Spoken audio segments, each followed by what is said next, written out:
Welcome to the Breakout CEO podcast. I'm Jeff Holman, your host, and I am here today with Greg Schow. Greg was actually introduced to me by my wife. They both did what's it called? It's the 10,000 small business, the Goldman Sachs 10,000 small business program.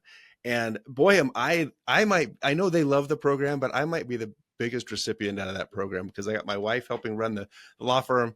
I've met wonderful people like Greg, and it's so good to have you on the show today, Greg. Yeah, Jeff. No, Brooke's phenomenal, and she's much like my wife. She supports and does so much behind the scenes. I know she's amazing, and you could do probably 10 episodes just on her. So my wife's the same. That's the only reason we get to do what we do, right? Oh, for sure. They're fantastic. We should do a spousal appreciation event or something like that.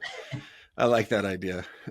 That's great. Well, before we do that, so is one thing I didn't know about you when I read your bio here. I didn't know you played basketball at the University of Utah.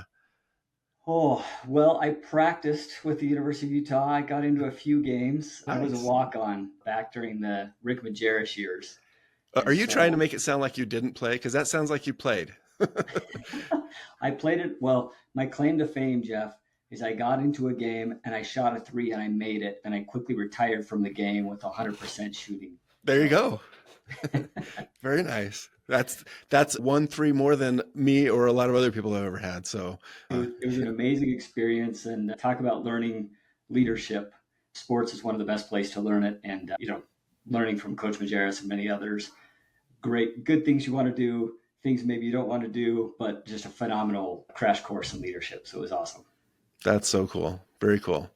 And I didn't necessarily increase my respect for you because it's already very, very high, but I did learn something new and I'm more impressed, I guess. It So, was wearing red, so I know sometimes that decreases people's respect. So I keep kind of leave it on the side. oh man, I'm a Ute. I went to did my engineering and my law school there. I did get my MBA at BYU, and I wear blue because it matches my eyes a lot more than red most of the time. But other than that, I don't hold any offense or take Yeah, any offense from that. So that's great. No, it was a great experience. that's fantastic. Well, so your entrepreneurial experience, it started a lot sooner. It sounds like you were out there selling candy out of your locker at school and making money and traveling around, I guess, huh? Yeah, I think as a kid, I just always enjoyed it. So had friends, and we sold candy, did little lawn mowing businesses and lawn aeration growing up in high school, and learned at the age of 13 how to buy a lawnmower. My mom got a deal. It was 90 days, same as cash. And so I hurried and paid it off in 90 days and realized how great it is to run a business with no expenses and all cash flow. So yeah, we learned a lot of things young. I did. And then, went to college and thought I'd be working corporate route. I had no intentions of being an entrepreneur. Got a degree in accounting and finance and went and worked public accounting and thought my entrepreneurial days were over, but little did I know they were not. So Yeah, you did it sounds like you did like a decade in maybe corporate world before getting back into the entrepreneur world. And you really got into it hard. But before we get there, I wanted to ask a little bit more about this 13-year-old Greg. Is there anything from that time period, selling candy, mowing lawns, whatever other odd jobs you might have done, like what's a lesson that you kind of picked up then that maybe has stuck with you or maybe even influenced what you've done with your team or your partner or your businesses? Like I found a lot of people, especially CEOs that's just ingrained in them. They draw on those early lessons every now and again. And it's kind of surprising how ingrained those early lessons are. yeah, I think we do form our personality and especially our business personality really young, right? We learn and improve skills, but when you're selling things or working with clients as a 15, 16, 17-year-old kid, you realize you've got to take care of them or you won't get another customer. And so really it's kind of a customer centric idea, but also this idea of like hard work and blue collar, just get out there and make it happen. One of my favorite quotes is from Amelia Earhart, and she says, the most efficient way to do something is to do it. And sometimes I think we get lost with that as we get bigger in corporations and process improvement. I'm a huge fan of all those things. Sometimes you just have to be an entrepreneur and you have to just go do it and get it done and figure it out as you go. And I love that. So I think that definitely we've kind of built that into the DNA of our companies. So That makes perfect sense. It aligns with a tagline that I adopted from my law firm a while ago called "Innovate with Confidence," and there's kind of a whole thing around that. But essentially, I see a lot of innovators, people building brands, platforms, products, trying to launch something new in the world, and I see a lot of people who want to do that. They say they want to do that, but actually do it is a totally different thing. And I think, from my perspective, there are different types of fear that stop people from taking action, but really the only solution to having fear stop you from taking action is to really just take action. Once you take action, you're kind of eliminating the need for fear anymore, because you know what's going to happen. You know, you're afraid of what's going to happen, but once you do something, you know what's going to happen. Even if you don't like it, you know what happened, and there's no more need to be afraid of it. So I like that quote from Amelia Earhart. That's great.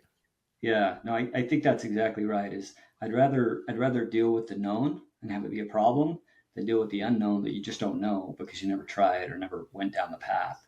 And so I think you're exactly right. Just hitting it on the head, just going after it, get it done.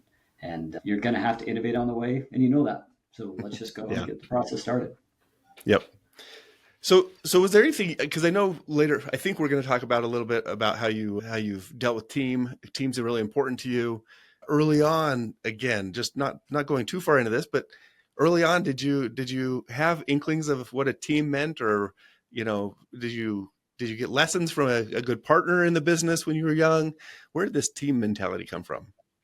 Yeah, good question. I think sports and playing team sports is probably a big part of that. Most of my businesses early on were small enough that it was kind of me and maybe one other person.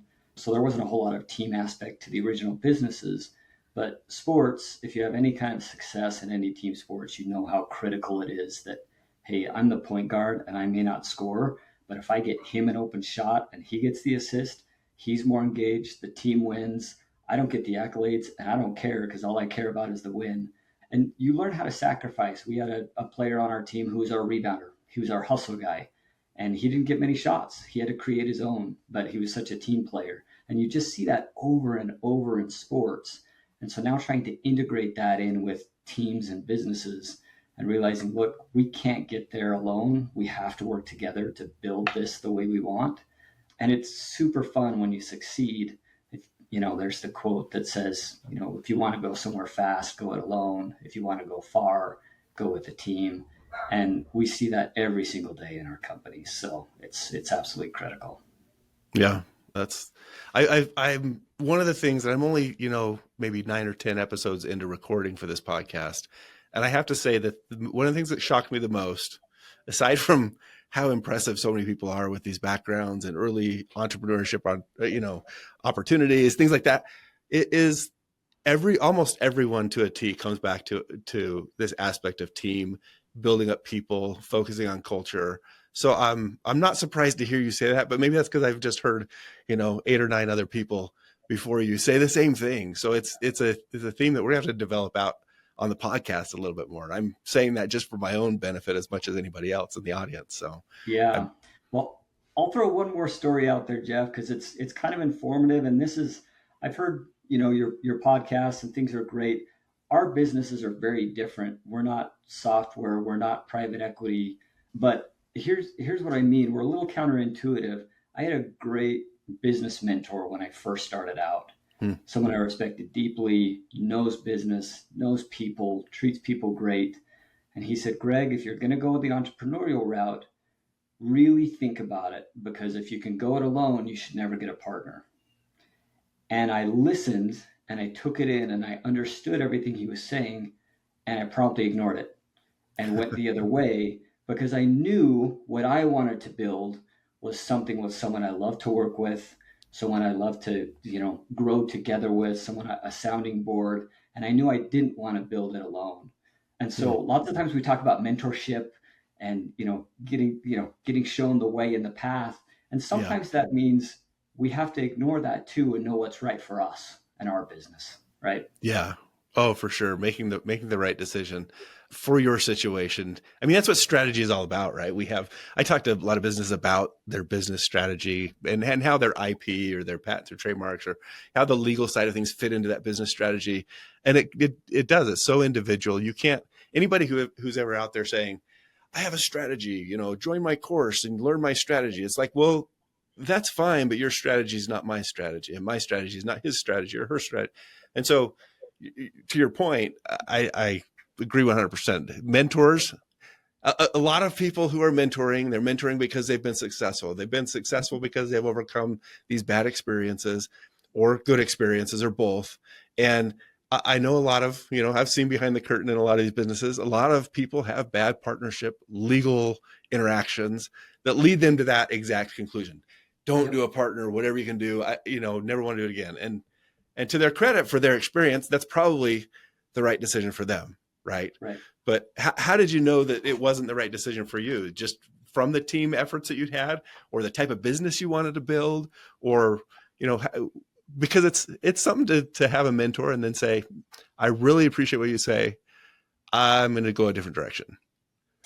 Yeah, I think it was a couple different things. So number one, I really valued his opinion. So I wanted to understand exactly why he was saying it, what things to avoid, because there's a lot of wisdom in what he told me, right? And I needed to internalize that, figure that out, make sure we had all the agreements in place before we started, because partnerships can go bad. Many times they do go bad. I Yeah, totally get all those things. So I think it made me a better entrepreneur, and then it made me have those conversations with our partnership and make sure we had everything lined up and we were on the same page and we weren't just starting, shotgun from scratch without a really detailed strategy.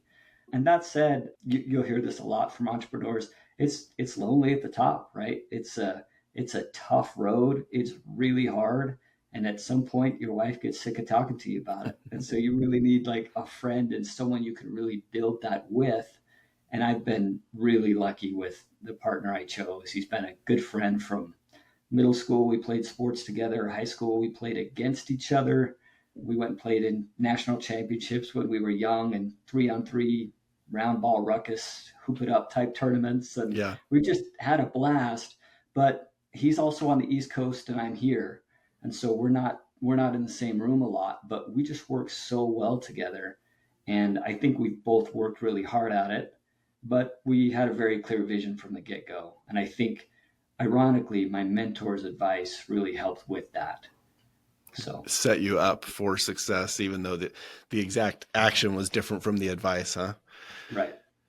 So let's get into your business. I'm really excited to hear more because I know a little bit about it from interactions we've had before. And I know you've expanded over the last several years into more stuff, but kind of take us back to when you decided to move on from corporate life, right? How did you make that leap and say, you know what, now's the time? Was it kind of a soft launch and you said, I got this side project?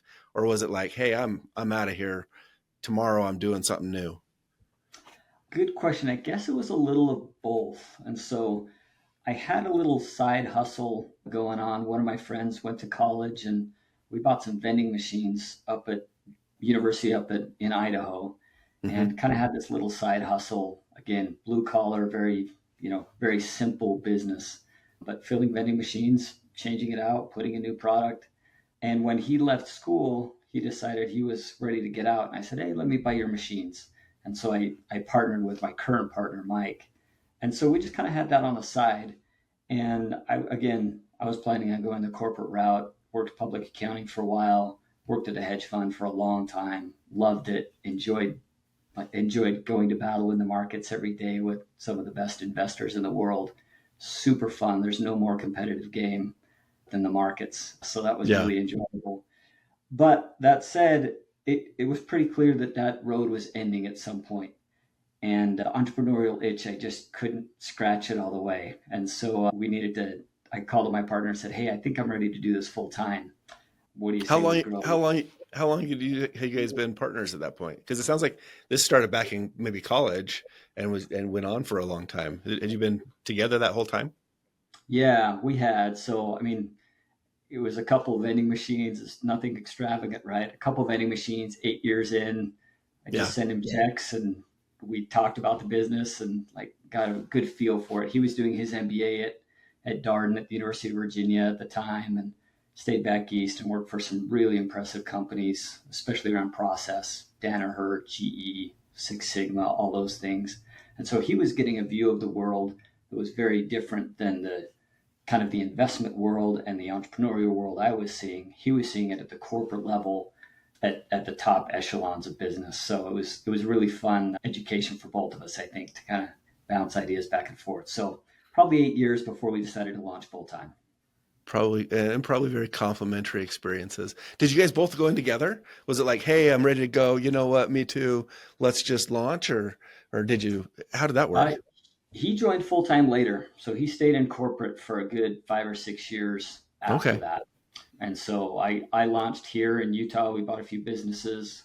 Again, we started with vending machines because we were already in it. And so we made about 13 acquisitions over a 3 or 4 year period. We All grew vending, from, all vending machines, like yep, just buying routes, buying areas, whatever that's called. that's right. And so we ended up having around 500 vending machines here in Salt Lake. We were doing Okay. over 1 million in revenue, which is tiny, right? But for a vending machine, people are like, "You got $1 million in revenue for a vending company?" Yeah. So we did that, and it was really interesting. Though I learned early on from one of my sons, I was used to playing in the financial markets, and again, I took a lot of pride in that. We were going up against Goldman, against all the hedge funds every day in the markets, trying to eke out returns for our investors, and that was like really prestigious, really fun to do. And Yeah. now all of a sudden, I'm driving a truck and filling up Snickers and Cokes and not interacting with people professionally much at Yeah. all, right?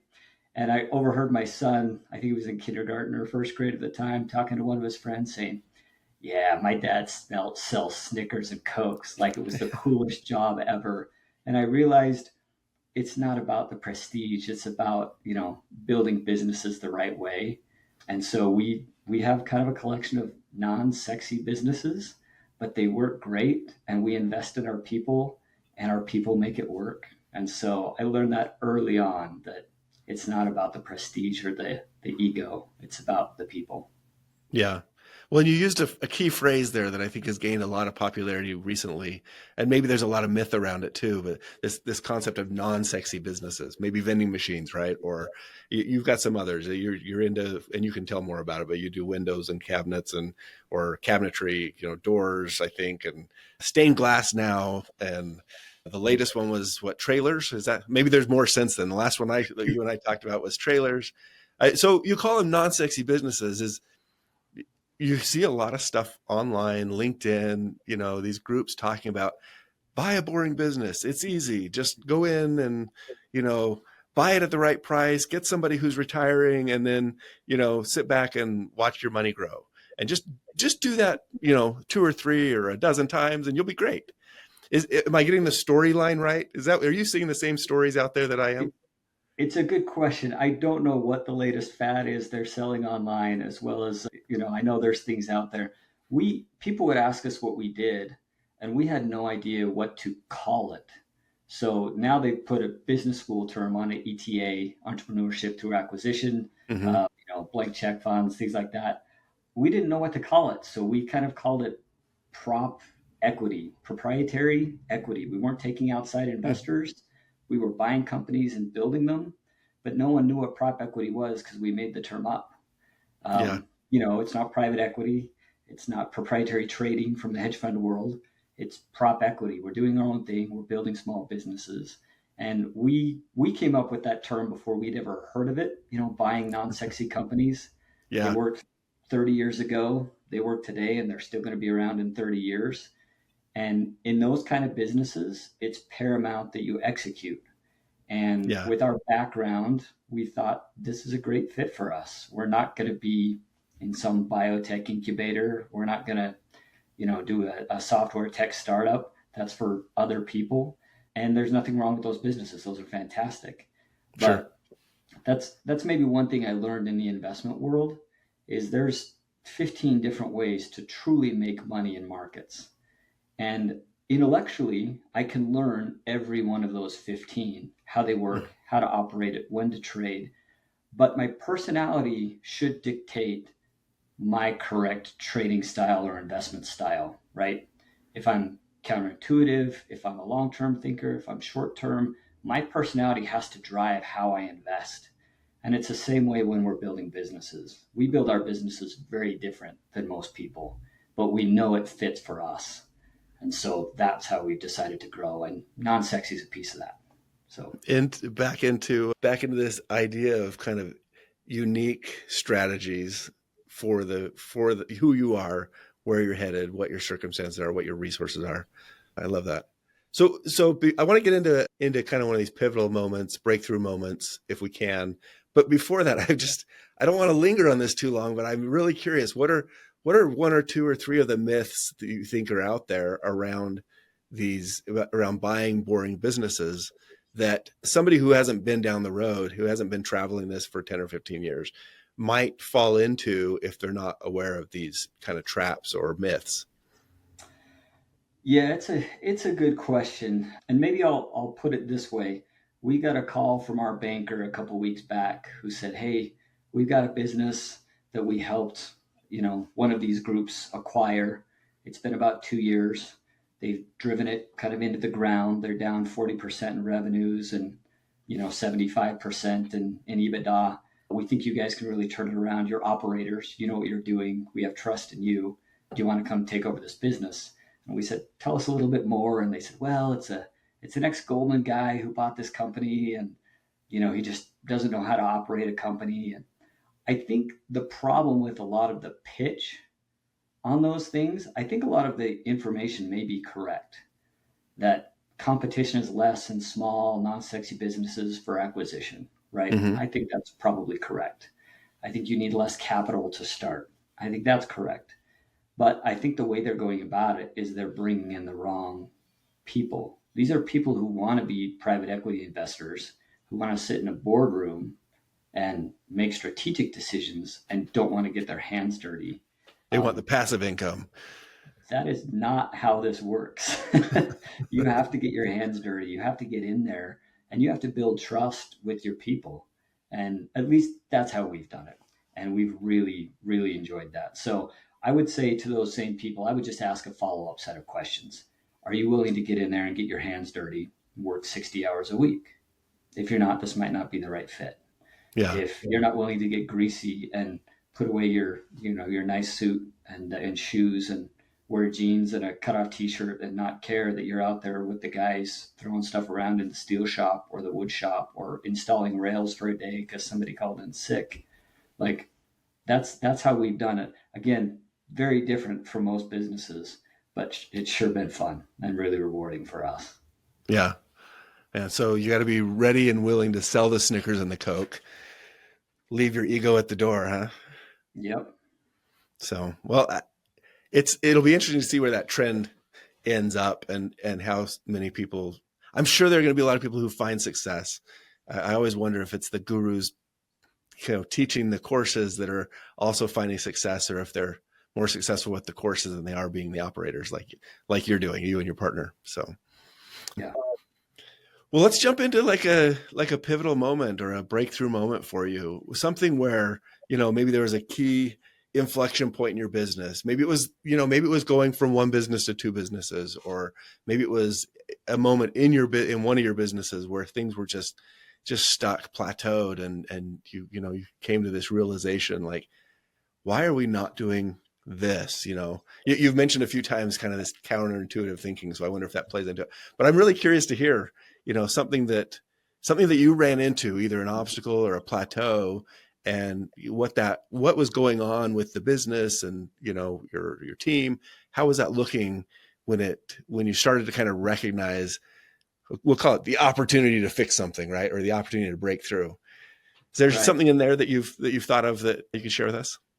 Yeah, for sure. I would say after vending, our next acquisition was a steel fabrication shop. So we make rails and staircases for large apartment complexes. Okay. We had some manufacturing expertise, but we never thought about, oh, we should get into steel, right? And this was actually really hard from a search perspective. We looked at well over 1,000 companies before we settled on one. Hmm. And part of that was because we didn't have a tiny niche we were looking at.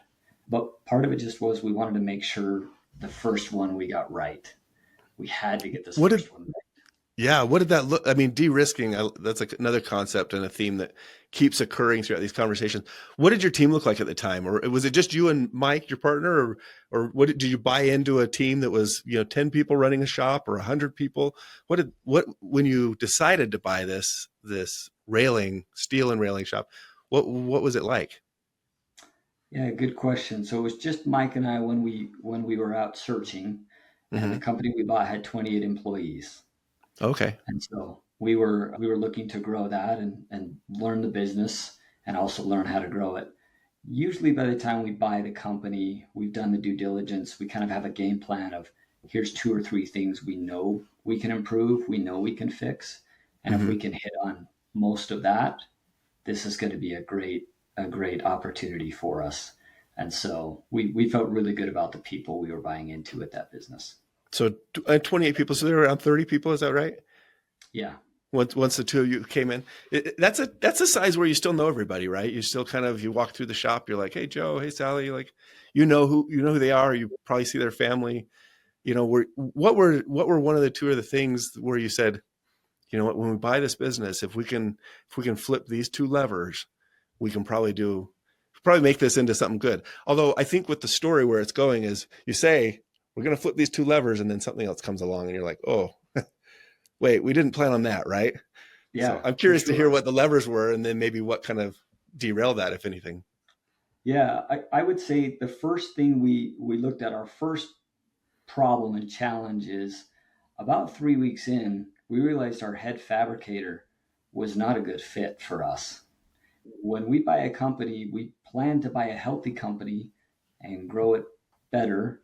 He was not a good fit culturally for what we were trying to build, but he was the one who knew everything. He had trained everybody else, taught everyone. It was a big, big risk. And so Hmm. we hemmed and hawed over that decision for a while. Eventually, we let him go, and it was one of the best things we'd ever done because everybody else in the business could step up and could flourish in a Yeah, way that they were held down because of his leadership style at the time. I see. So that was a pretty big thing. One of the things we knew we had to get into was we had to add structural steel to the business. At the time, they were building railings and staircases, but they were telling every GC partner they worked with, hey, you've got to get structural steel elsewhere. You've got to get a lot of this other business from someone else. And I made the comment when we bought the business, boy, they must really, really like you guys to only give you a piece of the business and then generate more work for themselves to go find somebody else to do everything else. And that's a pretty Yeah. big risk. And so we really built that out with our team over the next few years. And it's a challenge. Well, were But competitors that you were bidding against doing both? So I oh mean, you yeah. must have been really good at railings and the stuff that they were giving you work for. If they could have gone to a one stop shop somewhere else, that's Yeah, I think they did have really good relationships, but you knew that was probably short lived. We either needed to offer what the customer wanted or we had to change our strategies, but we probably weren't going to exist that long. And we didn't know that going in. We learned that mm, within the first couple of weeks. And so it's like, oh, wow, okay, we need to pivot already. And we're 3 weeks in. We've got to fire our head fabricator and we've got to grow in a business that nobody here wants to grow into. But we've got to sell them on the idea that we have to. And this is a survival issue. and those weren't issues that you were not the issues you had flagged as like the levers that to pull necessarily, or No, did you no, they weren't. surprises Yeah, or we planned on growing our GC base, right, selling into more GCs. mhm. We planned on potentially adding a product line that didn't pan out. I pushed and tried, and the data kept coming back. Don't go this direction, so we didn't. And so, yeah, that first acquisition was a really great success, not for any of the reasons we planned on. So, I mean, that's business. That's small business right there, right? right. Yep. That's so funny. So if I don't know if maybe one of those was a pivotal moment. It sounds like they were pivotal issues in the business. What would you say would be kind of that inflection point, that moment where you hit the wall or worked through an issue? So those were some of the issues. I would say kind of a breakout moment is about 5 years in after we purchased the steel company. We'd grown it about 3 times since we'd started, Hmm. and we'd really put a management team in place. So it wasn't running like a solo operator business like many of these small companies do. Yeah. Everything runs through the CEO. We had to build a team. We had to build the confidence and the trust to continue to grow the business without a single point of failure being the CEO. And so as we did that, we really came to a point, and again, we didn't necessarily plan this, but we came to a point where we said, okay, we can continue to grow the one business, or we can acquire another business and do the same thing. And so we had an opportunity to buy a tangential business that was in doors and finished carpentry, worked for a lot of the same clients, but again, a totally different business and Yeah. not what we planned on. But the opportunity presented itself. And we thought, as we put ourselves in a good position, a lot of our strategies, which are people based, this time at least we knew the industry very, very well. And so we knew we'd have to learn the specifics of carpentry, but we knew all the same clients. So there was a lot of things we had de-risked on Yeah. acquisition number two. But that was a key moment for us to say, we're not going to be just a one business company. We're going to continue to acquire and build companies the right way, building them for the long run. And I think that's kind of what distinguishes us, Jeff, is I saw in public markets, public companies make decisions for 3 month quarterly earnings, Right. right? Right. Private equity companies are better. They make decisions with a 5 year time frame towards selling their business, growing fast, selling, and cashing out. We thought they were both inefficient, and we wanted to build companies. We tell people for 250 years. Obviously, that's well past how long my partner and I will live. But Yeah. if we're making decisions with the third and fourth generation in mind, we're going to make very different decisions about the building we purchase, about the equipment we buy, about the people we invest in, than if we're thinking 2 years out towards an exit. And again, nothing wrong with that. I know a lot of great people in private equity and building companies in amazing ways, but strategically, that was a better fit for us and how we Yeah. want to build our companies. That reminds me, and I don't remember now who I was talking with. Maybe it was you. Maybe I feel like it was somebody else. Maybe another guest, or maybe even a LinkedIn conversation. Somebody was saying, "Have you heard of the term? It's a Japanese term," and they're like, The Japanese build companies for hundreds of years of longevity, not just that early 5 year exit, whatever time. Nothing wrong with other time frames, but did you and I talk about this another time, or is this some other conversation I'm thinking of? I think it's a different conversation. It's very Huh? it's very Japanese in its thinking, and not just Japanese, right? Asian cultures think a lot Yeah. longer term than typically we do in the West. We're part of an amazing group called the Tugboat Institute, and it really focuses on building. They call them evergreen companies, companies for the long run that last What and was the name of last and that? last. It's called Evergreen Companies, and it's by the Tugboat Institute. Okay. And so it's a group of 300 or so CEOs who are building businesses the same way. And it's fascinating. The discussions around those tables are completely different than discussions around tables with other CEOs. Different than It's your just, hedge fund years, huh? yeah, totally different paradigm. So, How interesting. That's probably a good resource for people who are like-minded with a similar objectives to what you're doing. Well, so right. what did your team like? Your team was bigger. The business was 3x. I don't know if that means the team was 90 or 100 people at that time when you're making a second acquisition. Who were some of the key people that helped with that process? I'm sure your partner was there. Were there other Mhm. key people that kind of you built a team that you could then transition in and help out, or did you just have to like de-risk but start building a second company in parallel to running the first one? What did that look like? That's kind of how it's been, Jeff. And that second acquisition was my partner and I. When we bought the company, we really liked the management in the group. And so, luckily, knock on wood, we nailed that one. The management in that company are fantastic. Hmm. And so, we didn't have to get nearly as involved in that business as we did the first time.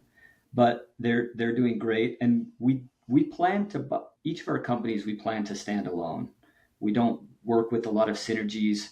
Most synergies, I don't think, and there's lots of, scholarly research to show this, but most synergies don't come to fruition that they sell on Wall Street. Yeah. And so usually we try to operate them as independent companies. And then if any synergies appear later, fantastic. But we don't plan on that with any acquisition.